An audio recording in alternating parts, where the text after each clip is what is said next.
জাপানে অনুষ্ঠিত অ্যাপলার কংগ্রেস 2025-এ দুটি গবেষণা উপস্থাপন করেছেন বাংলাদেশ মেডিকেল বিশ্ববিদ্যালয়ের রিউমেটোলজি বিভাগের সহযোগী অধ্যাপক ডক্টর শোয়েব মোমেন মজুমদার।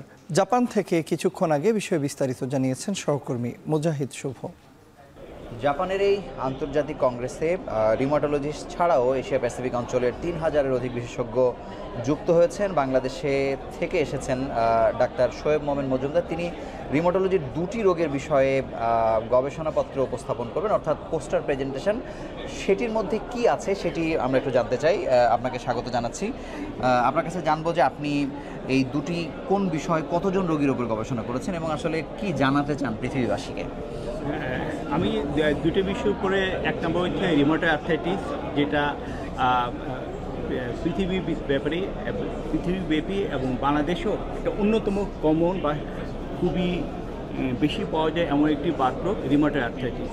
এই চিকিৎসার ব্যাপারে আমি যেটা এখানে ফাইন্ডিংস দেখিয়েছি যে আমাদের দেশের মানুষদের কিছু বিশেষ বৈশিষ্ট্য আছে, যেমন ইউরোপিয়ান বা আমেরিকান মানুষদের এই ডায়াবেটিস, হাই প্রেশার, আর্থ্রাইটিসের রোগীদের আরও অনেক বেশি বয়সে হয়। আমরা দেখতে পাচ্ছি 45 বছর বয়স যাদের হচ্ছে বা যা 45 বছরের অধিক যারা হচ্ছে তাদের ক্ষেত্রে এই রোগে বাদ দেওয়া।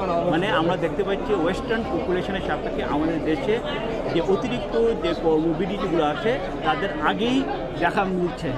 আরেকটি বিষয় কি যেটি নিয়ে আপনি পোস্টার প্রেজেন্টেশন করবেন? 2 নম্বর বিষয় হচ্ছে ওইটা একটা কেস রিপোর্ট, একটা বিরল কেস রিপোর্ট, যেটা হচ্ছে বলা হচ্ছে স্ক্লেরোমিক্সিটেমা, যেটা হচ্ছে মানুষের শরীরে ত্বকে বিভিন্ন জায়গায় ত্বক শক্ত হয়ে যাচ্ছে, সেটাকে স্ক্লেরোমিক্সিটেমা বলা হয়।